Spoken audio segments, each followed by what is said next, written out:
Hi all, ನಮಸ್ತೆ, good morning, welcome to my channel Pavithra's beauty vlog. ಇವತ್ತು ನನ್ನ ಮಗಳ ಸ್ಕೂಲ್ ಟೈಮಲ್ಲಿ ಮಾರ್ನಿಂಗಿಂದ ಈವ್ನಿಂಗ್ವರೆಗೂ ರೂಟೀನ್ ಹೇಗಿರುತ್ತೆ ಅಂತ ಶೇರ್ ಮಾಡ್ಕೊತಾ ಇದ್ದೀನಿ. ತುಂಬ ಜನ ರಿಕ್ವೆಸ್ಟ್ ಮಾಡಿದ್ರಿ. ಸೊ ಹಾಗಾಗಿ ಬೆಳಗ್ಗೆ ಬಂದು ನನ್ನ ಮಗಳ ಸ್ಕೂಲ್ ಟೈಮಿಂಗ್ಸು 6:10ಗೆ ಅಂದರೆ ಸ್ಕೂಲ್ ಟೈಮಿಂಗ್ಸ್ ಅಲ್ಲ, ಸ್ಕೂಲ್ ಬಸ್ದು 7 o'clock ಸ್ಕೂಲ್ ಸ್ಟಾರ್ಟ್ ಆಗುತ್ತೆ. ಹಾಗಾಗಿ 5 o'clock ಎದ್ದೇಳಬೇಕು. ಇವತ್ತು 15 minutes ಲೇಟ್ ಆಗಿದೆ. ಸೊ ಆದರೂ ಪರವಾಗಿಲ್ಲ, ಒಂದು 15 minutes ಲೇಟ್ ಆದರೂ ಮ್ಯಾನೇಜ್ ಆಗುತ್ತೆ. ಚೆನ್ನಾಗಿ ಬ್ರಷ್ ಮಾಡಿಬಿಟ್ಟು ಫಸ್ಟ್ ನಾನು ಹೇಳೋದು ಬಿಸಿನೀರು ಕುಡಿಯೋದಕ್ಕೆ. ಇದು ಅವಳ ರೊಟೀನಲ್ಲಿ ನಾನು ಆ್ಯಡ್ ಮಾಡಿರೋವಂಥದ್ದು. ಇದು ಟಿಫನ್ಗೆ ಅಂತ ಹೇಳ್ಬಿಟ್ಟು ನಾನು ಅಂದರೆ ಮನೆಯಲ್ಲಿ ತಿನ್ನೋದಕ್ಕೆ ಅಂತ ಹಾಲನ್ನು ಬಿಸಿ ಮಾಡ್ತಾಯಿದ್ದೀನಿ. ಸ್ವಲ್ಪ ಡ್ರೈ ಫ್ರೂಟ್ಸ್, ನಟ್ಸ್, ಮುಸ್ಲಿ ಕೊಡ್ತೀನಿ ಹಾಲಿನ ಜೊತೆಗೆ, ಹಾಗೆ ಬಿಸಿ ನೀರನ್ನು ಕೊಡ್ತೀನಿ. ಸೊ ಈ ಅಭ್ಯಾಸ ಮಕ್ಕಳಿಗೆ ತುಂಬ ಒಳ್ಳೆಯದು. ಇವಾಗಿಂದ ಮಾಡಿದ್ರೆ ಬೆಚ್ಚಗಿರೋ ನೀರು, ತುಂಬ ಬಿಸಿ ಇರೋದಲ್ಲ, ಒಂದು ಗ್ಲಾಸ್ ಆದರೂ ಬೆಚ್ಚಗಿರೋ ನೀರು ಕುಡಿಯೋದ್ರಿಂದ ಅವ್ರಿಗೆ ಮೋಷನ್ ಹೋಗೋದಕ್ಕೆ ಮತ್ತು ಹೊಟ್ಟೆ ಕ್ಲೀನ್ ಆಗೋದಕ್ಕೆ ಹೆಲ್ಪ್ ಆಗುತ್ತೆ. ಸೊ ಹಾಗಾಗಿ ನಾನು ಬೆಚ್ಚಗಿರೋ ನೀರನ್ನು ಅಭ್ಯಾಸ ಮಾಡಿದ್ದೀನಿ. ಇಲ್ಲಿಂದ ನನ್ನ ಮಗಳಿಗೆ ರೊಟೀನ್ ಸ್ಟಾರ್ಟ್ ಆಗುತ್ತೆ. 5 ಗಂಟೆಯಿಂದ 6:10 ಒಳಗಡೆ ಕಂಪ್ಲೀಟಾಗಿ ಬೆಳಗ್ಗೆ ಎಲ್ಲ ಕೆಲಸನೂ ಮುಗಿಸ್ಕೋಬೇಕು. ಅದರೊಳಗೆ ನಾನು ಫಸ್ಟ್ ಕೆಲಸ ಕೊಟ್ಟಿರೋದು ಬಂದು ಬ್ರೆಡ್ಶೀಟನ್ನು ಮಡ್ಚಿಡಬೇಕು. ಇದೊಂದು ಅಭ್ಯಾಸ ಇರಲಿ ಅಂತ ಹೇಳಿಬಿಟ್ಟು ನಾನು ಅವಳು ಮಲಗಿರೋ ಬ್ರೆಡ್ಶೀಟನ್ನು ಅವಳೇ ಮಡ್ಚಿಡಬೇಕು, ಆ ಥರ ನಾನು ಹೇಳಿರ್ತೀನಿ. ಸೊ ಮಕ್ಕಳಲ್ಲಿ ರೊಟೀನನ್ನು ಪ್ರಾಕ್ಟೀಸ್ ಮಾಡೋದ್ರಿಂದ ಮಕ್ಕಳಿಗೆ ಒಂದು ಗುಡ್ ಬಿಹೇವಿಯರನ್ನು ನಾವು ಚೇಂಜಸನ್ನು ನೋಡ್ಬೋದು ಮಕ್ಕಳಲ್ಲಿ. ಮತ್ತು ಮಕ್ಕಳಿಗೆ ಡಿಸಿಷನ್ ಮೇಕಿಂಗ್ ಚೆನ್ನಾಗಿ ಬರುತ್ತೆ. ಅಲ್ಲದೆ ರೊಟೀನನ್ನು ಚಿಕ್ಕ ವಯಸ್ಸಿಂದನೇ ಶುರು ಮಾಡಬೇಕು. ಯಂಗ್ ಏಜಿಂದನೇ ಶುರು ಮಾಡೋದ್ರಿಂದ ಅವ್ರಿಗೆ ಮುಂದೆ ಕಷ್ಟ ಆಗೋದಿಲ್ಲ. ತೀರಾ ನಾವು ದೊಡ್ಡವರಾದ್ಮೇಲೆ ಹೇಳೋಕ್ಕೋದ್ರೆ ಅವರು ನಮ್ಮ ಮಾತನ್ನು ಕೇಳೋದಿಲ್ಲ. ಸೊ ಹಾಗಾಗಿ ಅದ್ರ ಜೊತೆಗೆ ಅವ್ರಿಗೆ ಸೆಲ್ಫ್ ಕಂಟ್ರೋಲ್ ಏನಾಗುತ್ತೆ ಜಾಸ್ತಿ ಆಗುತ್ತೆ. ಇಂಡಿಪೆಂಡೆನ್ಸ್ ಕೂಡ ಅವ್ರಿಗೆ ಇಂಡಿಪೆಂಡೆಂಟ್ ಆಗಿರೋದಕ್ಕೆ ತುಂಬ ಹೆಲ್ಪ್ ಆಗುತ್ತೆ. ಹಾಗಾಗಿ ಬೆಳಗ್ಗೆ ನಾನು ಯಾವಾಗಲೂ ಅಷ್ಟೇ ಹೆಲ್ದಿ ಬ್ರೇಕ್ಫಾಸ್ಟ್ ಕೊಡೋದಕ್ಕೆ ಜಾಸ್ತಿ ಪ್ರಿಫರೆನ್ಸ್ ಮಾಡ್ತೀನಿ. ಅದರಲ್ಲಿ ನಾನಿವತ್ತು ಮಾಡ್ತಾ ಇರೋದು ಇದು ಮಿಕ್ಸ್ ವೆಜಿಟೇಬಲ್ ಹಾಕಿಬಿಟ್ಟು ಸ್ಯಾಂಡ್ವಿಚ್ ಮಾಡ್ತಾಯಿದ್ದೀನಿ. ಬ್ರೌನ್ ಬ್ರೆಡ್ ಯೂಸ್ ಮಾಡಿದ್ದೀನಿ. ಇಲ್ಲಿ ಮನೆಯಲ್ಲೇ ತಿನ್ನೋದಕ್ಕೆ ಅಂತ ಹೇಳ್ಬಿಟ್ಟು ಮುಸ್ಲಿ, ಇದು ನಟ್ಸ್ದು, ಇದರೊಳಗೆ ಬಾದಾಮಿ, ದ್ರಾಕ್ಷಿ ಎಲ್ಲ ಇರುತ್ತೆ, ಕಾರ್ನ್ಫ್ಲೇಕ್ಸ್ ಮತ್ತು ಓಟ್ಸ್ ಎಲ್ಲ ಮಿಕ್ಸ್ ಮಾಡಿರೋದು. ಸೊ ಅದನ್ನು ಬಿಸಿ ಹಾಲಲ್ಲಿ ಹಾಕಿ ಕೊಡೋದು. ಮಕ್ಳಿಗಷ್ಟೇ ಮನೆಯಲ್ಲಿ ಏನಾದರೂ ತಿಂದು ಹೋಗೋ ಅಭ್ಯಾಸನ ಮಾಡಿ. ಮಕ್ಕಳಿಗೆ ಎನರ್ಜಿ ಬರುತ್ತೆ. ಬೆಳಗ್ಗೆಯಿಂದ ಮತ್ತೆ ಅವ್ರಿಗೆ ಬ್ರೇಕ್ ಆಗೋವರೆಗೂ ಏನೂ ತಿಂದಿಲ್ಲ ಅಂತ ಅಂದರೆ ಅವ್ರಿಗೆ ತುಂಬ ಹೊಟ್ಟೆ ಹಸಿಯೋದಕ್ಕೆ ಸ್ಟಾರ್ಟ್ ಆಗುತ್ತೆ ಮತ್ತು ಟಯರ್ಡ್ ಆಗುತ್ತೆ. ಮಕ್ಕಳು ಅಷ್ಟು ಫ್ರೀ ಆಗಿರೋದಿಲ್ಲ, ಆ್ಯಕ್ಟಿವ್ ಆಗಿರೋದಿಲ್ಲ ಅಂತ ಹೇಳ್ಬೋದು. ಹಾಗೆ ನನ್ನ ಮಗಳಿಗೆ ಬೆಳಗ್ಗೆ ಎದ್ದ ತಕ್ಷಣ ಒಂದು ಅರ್ಧ ಗಂಟೆ 5:30ಗೆ ಸ್ನಾನಕ್ಕೆ ಹೋಗಬೇಕು, ಗೀಝರ್ ಆನ್ ಮಾಡಿ. ಸೊ 5:30ಗೆ ಸ್ನಾನ ಮಾಡಿ ಬರೋದು, ಅವರೇ ರೆಡಿ ಆಗ್ತಾರೆ. ಯಾವಾಗಲೂ ಅಷ್ಟೇ ಮಕ್ಕಳಿಗೆ ಫ್ರೆಶಪ್ ಆಗಿ ತುಂಬ ಹೈಜಿನಿಕ್ ಆಗಿ ನೀಟಾಗಿ ಸ್ಕೂಲ್ಗೆ ಹೋಗೋ ಅಭ್ಯಾಸನ ಮಾಡಿ.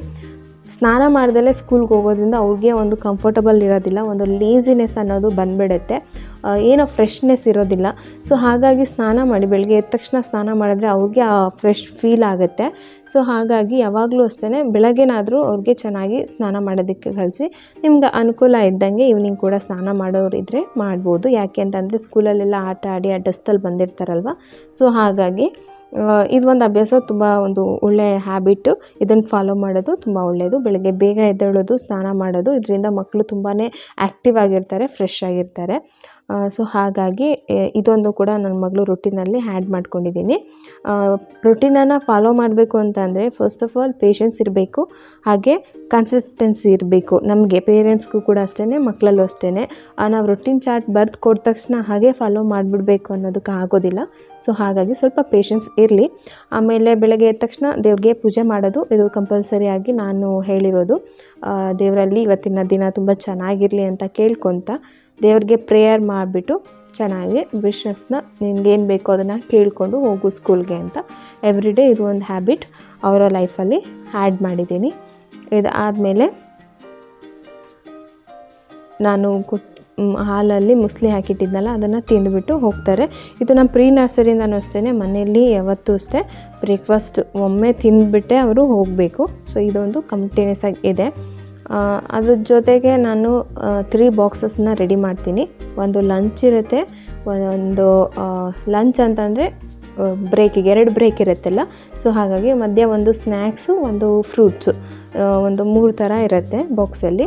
ಇವತ್ತು ನಾನು ಖರ್ಜೂರ ಕೊಟ್ಟಿದ್ದೆ, ಅದಕ್ಕೆ ನಾನು ಬೀಜ ತೆಗೆದುಬಿಟ್ಟು ಮಧ್ಯದಲ್ಲಿ ಬಾದಾಮಿ ಅಥವಾ ಗೋಡಂಬಿ, ಬಾದಾಮಿ ಆದರೆ ರೋಸ್ಟ್ ಮಾಡಿ ಹಾಕಿ, ಗೋಡಂಬಿನೂ ಕೂಡ ರೋಸ್ಟ್ ಮಾಡಿ ಹಾಕಬೇಕು, ಚೆನ್ನಾಗಿರುತ್ತೆ. ಅದನ್ನು ಮಧ್ಯದಲ್ಲಿ ಬೀಜ ತೆಗೆದುಬಿಟ್ಟು ಇಟ್ಕೊಟ್ರೆ ಅದು ತಿನ್ನೋದಕ್ಕೆ ತುಂಬ ಟೇಸ್ಟಿಯಾಗಿರುತ್ತೆ.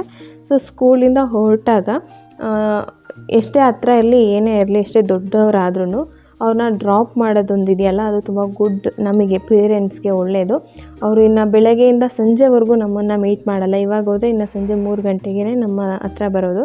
ಸೊ ಹಾಗಾಗಿ ನನ್ನ ಮಗಳು ನನಗೊಂದು ಕಿಸ್ ಕೊಟ್ಬಿಟ್ಟು ಸೊ ಬಾಯ್ ಹೇಳಿ ಹರಿಬರಿಯಾಗಿ ಓಡೋದು. ಎಷ್ಟೇ ಬೇಗ ಇದ್ರೂ ಇದು ಒಂದು ಹಾಗೇ ಆಗುತ್ತೆ. ಈ 5 ಗಂಟೆ ಯಾವಾಗ ಆಗುತ್ತೆ 6 ಗಂಟೆ ಯಾವಾಗ ಆಗುತ್ತೆ ಅನ್ನೋದೇ ಗೊತ್ತಾಗಲ್ಲ. ನಾನು 4:30ಗೆ ಎದ್ದೇಳೋದಕ್ಕೆ ಅಲಾರಾಮ್ ಇಟ್ಟಿರ್ತೀನಿ, ಬಟ್ ಕೆಲವೊಂದು ಸರಿ 5 ಆಗೋಗುತ್ತೆ. 5 ಆದಾಗ ಸ್ವಲ್ಪ ಹಿಂಗೆ ರಶ್ ಆಗಿಬಿಡುತ್ತೆ, ಸ್ವಲ್ಪ ಗಡಿಬಿಡಿ. ನೋಡಿ ಇವಾಗಲೂ ಕೂಡ ಟೈಮ್ ಆಗೇ ಹೋಯಿತು, ಎಷ್ಟು ಬೇಗ ಇದ್ದು ಏನೇ ಮಾಡೋಕ್ಕೋದ್ರೂ. ಸೊ ನಾನು ಎಷ್ಟೇ ಟೈಮ್ ಟೇಬಲ್ ಹಾಕಿರ್ಬೋದು, ಏನೇ ಮಾಡಿರ್ಬೋದು, ಒಂದು 5-10 ನಿಮಿಷ ಡೈಲಿ ಹೀಗೆ ಸ್ವಲ್ಪ ಅರ್ಜೆಂಟ್ ಆಗಿಬಿಡುತ್ತೆ. ಅದಕ್ಕೆ ಮಕ್ಕಳು ಎದ್ದೇಳೋದಕ್ಕೆ ಒಂದು 5 ಗಂಟೆಗೆ ಅಲಾರಾಮ್ ಇಟ್ಟಿದ್ದರೆ ಸೊ ಇದು ಮಾಡಿ 5:15ಗೆ ಎದ್ದೇಳ್ತಾರೆ. ಸೊ ಅಲ್ಲಿ 1/4 ಗಂಟೆ ಇದಾದ್ರೂ ಕೂಡ ಈ ಥರ ರಶಾಗಿ ಓಡ್ತಾ ಇರಬೇಕು. ಬಸ್ ಬಂದುಬಿಡುತ್ತೆ, ಇಲ್ಲ ನೆಕ್ಸ್ಟ್ ಸ್ಟಾಪಿಗೆ ಡ್ರಾಪ್ ಮಾಡಬೇಕಾಗತ್ತೆ. ಸೊ ಹೀಗೆ ಹೋಗುತ್ತೆ ಬೆಳಗ್ಗೆ. ಅದಕ್ಕೆ ವಿಡಿಯೋ ಮಾಡೋದಕ್ಕೆ ನನಗೆ ಟೈಮೇ ಆಗೋದಿಲ್ಲ ಮಾರ್ನಿಂಗ್ ಟೈಮಲ್ಲಿ. ಸೊ ಕಂಪ್ಲೀಟಾಗಿ 1 ಅವರ್ 1.5 ಅವರ್ ಫುಲ್ಲು ಆ್ಯಕ್ಟಿವ್ ಆಗಿರಬೇಕು ಬೆಳಗ್ಗೆ ಎದ್ದ ತಕ್ಷಣ. ಸೊ ಅಷ್ಟರಲ್ಲೂ ಕೂಡ ನಾನು ಹೇಳಿದಿಷ್ಟನ್ನಾದ್ರೂ ಫಾಲೋ ಮಾಡ್ತಾರೆ. ಸೊ ನಾನಿವಾಗ ಒಂದು ಸ್ವಲ್ಪ ಹೊತ್ತು ರೆಸ್ಟ್ ಮಾಡೋಂಗಿದ್ರೆ ಹೊಲ್ಕೋತೀನಿ, ಇಲ್ಲ ನನಗೆ ಏನು ರೆಸ್ಟ್ ಬೇಡ, ಚೆನ್ನಾಗಿ ನೈಟ್ ನಿದ್ದೆ ಮಾಡಿದ್ದೀನಿ ಅಂದರೆ ಸೊ ನನ್ನ ಕೆಲಸ ಕಂಟಿನ್ಯೂ ಆಗುತ್ತೆ. ಇವಾಗ ಏನೇನು ಎಲ್ಲ ಗಡಿಬಿಡಿಲಿ ಅಲ್ಲಿ ಇಲ್ಲಿ ಎಲ್ಲ ಬಿದ್ದಿರುತ್ತಲ್ಲ ಅದೆಲ್ಲ ಕ್ಲೀನ್ ಮಾಡ್ಕೊತೀನಿ. ಪ್ರೀತಮ್ ಮಲಗಿರ್ತಾನೆ.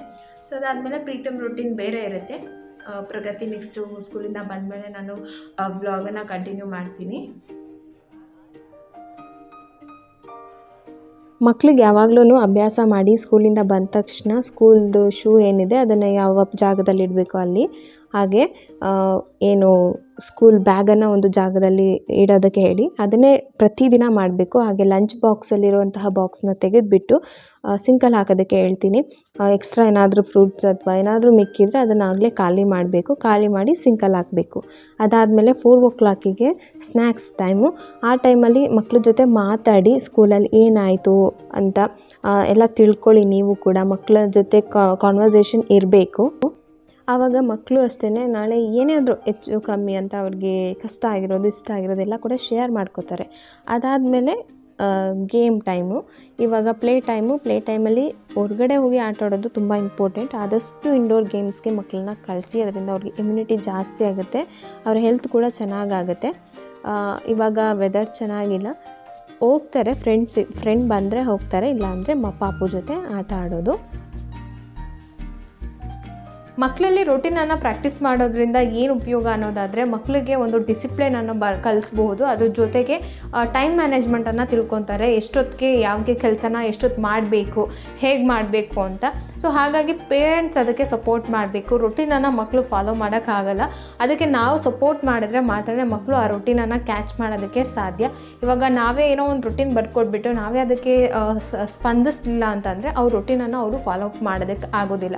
ಸೊ ಹಾಗಾಗಿ ಒಂದು ಸ್ವಲ್ಪ ಅವರಾಗವರೇ ಕೆಲಸ ಎಲ್ಲ ಮಾಡ್ಕೊಳ್ಳೋಂಗೆ ಆಗೋವರೆಗೂ ನಾವು ಒಂದು ಸ್ವಲ್ಪ ಹೆಲ್ಪನ್ನು ಮಾಡಬೇಕಾಗುತ್ತೆ ರೂಟೀನ್ ಫಾಲೋ ಮಾಡೋದಕ್ಕೆ.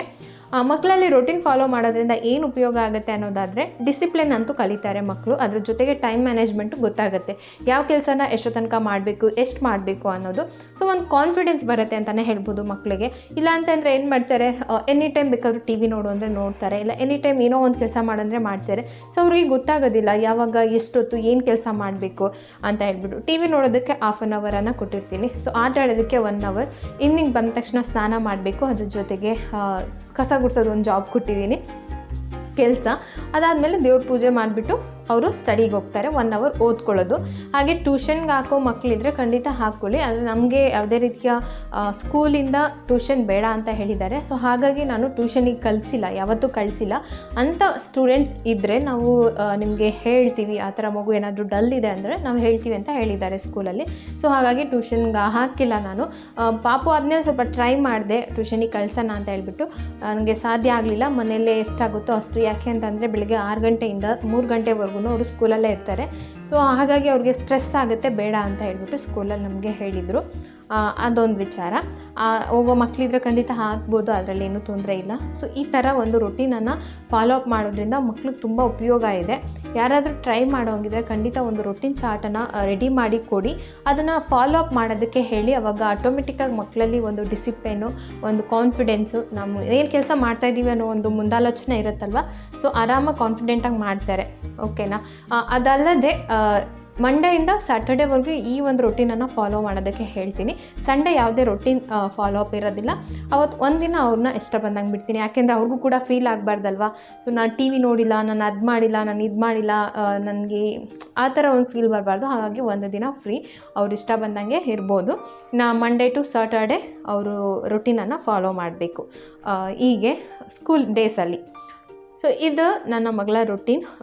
ಪ್ಲೇ ಟೈಮ್ ಆದ ತಕ್ಷಣ ಮತ್ತೆ ಸ್ನಾನಕ್ಕೆ ಹೋಗೋದು. ಸ್ಕೂಲಿಂದ ಬಂದು ಅವ್ರಿಗೆ ಒಂಥರ ಟಯರ್ಡ್ ಆಗಿರುತ್ತೆ ಆಟ ಆಡಿ. ಸೊ ಸ್ನಾನ ಮಾಡಿದ ತಕ್ಷಣ ಮತ್ತೆ ಫ್ರೆಶ್ ಅಪ್ ಆಗಿ ಮನೆ ಕಸ ಎಲ್ಲ ಗುಡಿಸ್ಬಿಟ್ಟು ಪೂಜೆ ಮಾಡೋದಕ್ಕೆ ಹೇಳ್ತೀನಿ. ಪೂಜೆ ಬೆಳಗ್ಗೆ ಸಾಯಂಕಾಲ, ಇದು ಅವ್ರಿಗೆ ನಾನು ಹೇಳಿರೋದು. ಪ್ರತಿದಿನ ನೆನಪು ಮಾಡಲ್ಲ, ನೀನು ಪ್ರತಿದಿನ ಬೆಳಗ್ಗೆ ಸಾಯಂಕಾಲ ಪೂಜೆ ಮಾಡಬೇಕು ಅಂತ. ಅದಾದ ತಕ್ಷಣ ಹೋಗಿ ಸ್ಟಡಿ ಟೈಮು. ಅವ್ರು ಸ್ಟಡಿ ಮಾಡೋಷ್ಟರಲ್ಲಿ ನಾನು ಹೆಲ್ದಿ ಲಂಚ್ ಏನಾದರೂ ಪ್ರಿಪೇರ್ ಮಾಡ್ತೀನಿ. ಸೊ ಆದಷ್ಟು ಮಕ್ಕಳಿಗೆ ಈ ಥರ ರೊಟೀನನ್ನು ಫಾಲೋ ಅಪ್ ಮಾಡೋದಕ್ಕೆ ನಾವು ಅವ್ರಿಗೆ ಪ್ರೋತ್ಸಾಹ ಮಾಡ್ತಾ ಇರಬೇಕು, ಹೇಳ್ತಾ ಇರಬೇಕು. ಈಗೇನಿದೆ ಫಾಲೋ ಅಪ್ ಮಾಡೇ ಮಾಡ್ತಾರೆ. ಅದಾದಮೇಲೆ ಪ್ರಗತಿ ರೊಟೀನಲ್ಲೂ ಕೂಡ ರೆಸಿಪಿ ತೋರಿಸ್ತಾ ಇದ್ದೀರಾ ಅಂತ ಅನ್ಕೋಬೋದು. ಕ್ವಿಕ್ಕಾಗಿ ರೆಸಿಪಿ ತೋರಿಸ್ತೀನಿ. ಬೆಳಗ್ಗೆ ಹೊತ್ತು ಇದು ಮಾಡೋದು ಚೆನ್ನಾಗಿರುತ್ತೆ, ಟ್ರೈ ಮಾಡಿ. ಎಗ್ದು ಸ್ವಲ್ಪ ಆಯಿಲು, ಚಕ್ಕೆ ಹಾಕ್ಬಿಟ್ಟು ಈರುಳ್ಳಿ, ಜಾಸ್ತಿ ಇಂಗ್ರೀಡಿಯೆಂಟ್ಸ್ ಇಲ್ಲ, ಜಾಸ್ತಿ ಟೈಮ್ ಏನು ತೊಗೊಳ್ಳಲ್ಲ. ಈರುಳ್ಳಿ ಫ್ರೈ ಮಾಡಿ ಅದಕ್ಕೆ ಸ್ವಲ್ಪ ಅರಿಶಿನ, ಖಾರದ ಪುಡಿ, ಉಪ್ಪು, ನೀರು ಇದನ್ನು ಹಾಕಿ ಚೆನ್ನಾಗಿ ಕುದಿಸ್ಕೊಳ್ಳಿ. ಎಣ್ಣೆ ಸಪ್ರೇಟ್ ಆಗೋ ತನಕ ಲಿಡ್ ಕ್ಲೋಸ್ ಮಾಡಿ ಕುದಿಸ್ಬಿಟ್ಟು ಅಷ್ಟೇ ಟೈಮ್ ಹಿಡಿಯೋದು. ಅಕಸ್ಮಾತ್ ಬೆಳಗ್ಗೆ ಏನಾದರೂ ದೋಸೆಗಿದೆ, ಚಪಾತಿ ಮಾಡಿದ್ದೀವಿ, ಪಲ್ಯಕ್ಕೆ ಏನು ಮಾಡಬೇಕು ಅಂತ ಗೊತ್ತಾಗ್ತಾ ಇಲ್ಲ ಅಂದರೆ ಖಂಡಿತ ಈ ರೆಸಿಪಿ ಟ್ರೈ ಮಾಡಿ. ಇವತ್ತು ನಾನು ಕ್ವಿಕ್ಕಾಗಿ ಆಗುತ್ತೆ ಅಂತ ಮಾಡ್ತಾಯಿದ್ದೀನಿ. ಅದರಲ್ಲಿ 4 ಮೊಟ್ಟೆಯನ್ನು ಹಾಕ್ತಾಯಿದ್ದೀನಿ. ಈ ಥರ ಸ್ವಲ್ಪ ಅಗಲಕ್ಕಿರೋ ಪ್ಯಾನಲ್ಲಿ ಮಾಡಿ ಅದ್ರ ಮೇಲೆ ಸ್ವಲ್ಪ ಕೊತ್ತಂಬರಿ ಸೊಪ್ಪು ಹಾಕಿ ಲಿಡ್ ಕ್ಲೋಸ್ ಮಾಡಿ ಮೊಟ್ಟೆ ಬಾಯ್ಲ್ ಆಗೋ ತನಕ ಬಿಸಿ ಮಾಡ್ಕೊಳ್ಳಿ. ಮೊಟ್ಟೆ ಬಿಸಿ ಆದಮೇಲೆ ಈ ಥರ 4 ಪೀಸ್ ಮಾಡಿಬಿಟ್ಟು ಅದನ್ನು ಹಿಂಗೆ ಎರಡೂ ಸೈಡು ಬಾಯ್ಲ್ ಆಗೋ ಥರ ಮಾಡ್ಕೊಳ್ಳಿ. ನಾನು 4 ಮೊಟ್ಟೆ 4 ಪೀಸ್ ಮಾಡಿದ್ದೀನಿ. ತುಂಬ ಟೇಸ್ಟಿಯಾಗಿರುತ್ತೆ, ಸ್ಪೈಸಿಯಾಗಿರುತ್ತೆ. ಹಾಗೆ ಈಸಿಯಾಗಿ ಒಂದು ಪನ್ನೀರ್ ಪಲ್ಯ, ಪನ್ನೀರ್ ಸಬ್ಜಿ ಅಂತ ಏನು ಹೇಳ್ತೀವಿ ಅದನ್ನು ಸ್ವಲ್ಪ ಜೀರಿಗೆ, ಈರುಳ್ಳಿ, ಆಯಿಲು ಚೆನ್ನಾಗಿ ಫ್ರೈ ಮಾಡಿ ಶುಂಠಿ ಬೆಳ್ಳುಳ್ಳಿ ಪೇಸ್ಟ್ ಹಾಕ್ಕೊಳ್ಳಿ.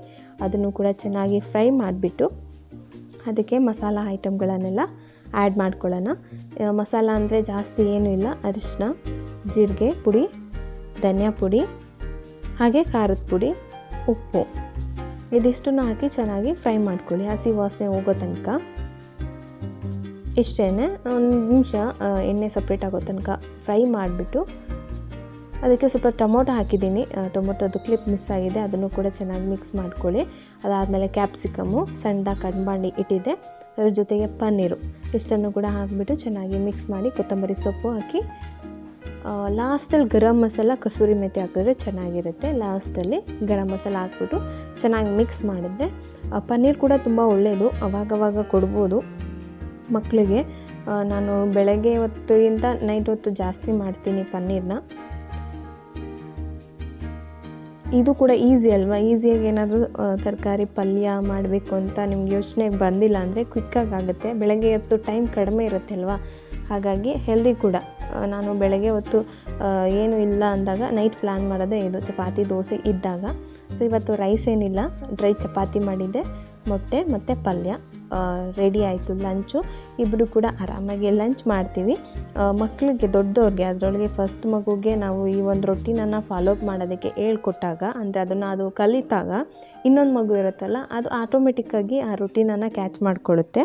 ಹಾಗೆ ಮಕ್ಕಳಿಗೆ ರೊಟೀನನ್ನು ನಾವು ಬರ್ಕೊಟ್ಟಿದ್ದೀವಿ, ಅದು ಫಾಲೋ ಮಾಡೋಕ್ಕಾಗ್ತಾಯಿಲ್ಲ ಅಂತಂದರೆ ಸ್ವಲ್ಪ ಚೇಂಜಸ್ನ ಮಾಡ್ಕೊಳ್ಳಿ. ಹೀಗೇ ಮಾಡಬೇಕು ಹಾಗೇ ಮಾಡಬೇಕು ಅಂತ ಏನಿಲ್ಲ. ಆಮೇಲೆ ಈ ಮಗು ಮಾಡ್ತಾಯಿದೆ, ಇನ್ನೊಂದು ಮಗು ಕಂಪ್ಯಾರಿಸನ್ ಬೇಡ, ಅದು ಅವ್ರವ್ರಿಗೆ ಬಿಟ್ಟಿದ್ದು. ಅವ್ರಿಗೆ ಬೇರೆ ರೀತಿ ಏನಾದರೂ ನಾವು ಟ್ರೈ ಮಾಡಬೇಕಾಗುತ್ತೆ. ಅದಾದಮೇಲೆ ಮಲಗೋಕ್ಕೂ ಮುಂಚೆಗೆ ಬ್ಯಾಗನ್ನು ಎಲ್ಲ ಪ್ಯಾಕ್ ಮಾಡಿಕೊಂಡು ರೆಡಿ ಮಾಡ್ಕೋತಾರೆ. ಇದು ಸ್ಟಡಿ ಆದ ತಕ್ಷಣ ಮಾಡಬೇಕಿತ್ತು. ನನ್ನ ಮಗಳು ಇವತ್ತು ತುಂಬ ನಿದ್ದೆಯಲ್ಲಿದ್ಲು, ಹಾಗಾಗಿ ಇದು ನನ್ನ ಮಗಳ ಒಂದು ರುಟೀನ್ ಚಾರ್ಟು. ಇದರೊಳಗೆ ಬೇಕಾದರೆ ಚೇಂಜಸ್ ಆಗುತ್ತೆ. ಈಗ 3:00 ಬರ್ತಾರೆ ಸ್ಕೂಲಿಂದ ಅಂದರೆ 3:00 ಬರೋಕ್ಕಾಗಲ್ಲ, 3:15 ಆಗುತ್ತೆ. ಅಲ್ಲಿಂದ ಹಂಗಂಗೆ ಒಂದು 10 ಮಿನಿಟ್ಸ್ 15 ಮಿನಿಟ್ಸ್ ಅಡ್ಜಸ್ಟ್ ಮಾಡ್ತಾರೆ. ಬಟ್ ಎಲ್ಲ ಕೆಲಸಗಳು ಫಾಲೋ ಆಗಬೇಕು. ಅದಾದಮೇಲೆ 9:00 ಮಲಗಿಬಿಡ್ತಾರೆ. 8:30 ಅಂತ ಇದೆ, 9 ಆದರೂ ಆಗುತ್ತೆ ಹೋಮ್ವರ್ಕ್ ಏನೋ ಜಾಸ್ತಿ ಇದ್ದಾಗ. ಸೊ ಇವತ್ತಿನ ವಿಡಿಯೋ ಇಷ್ಟ ಆದರೆ ಲೈಕ್ ಮಾಡಿ, ಚಾನಲ್ನ ಸಬ್ಸ್ಕ್ರೈಬ್ ಮಾಡಿ.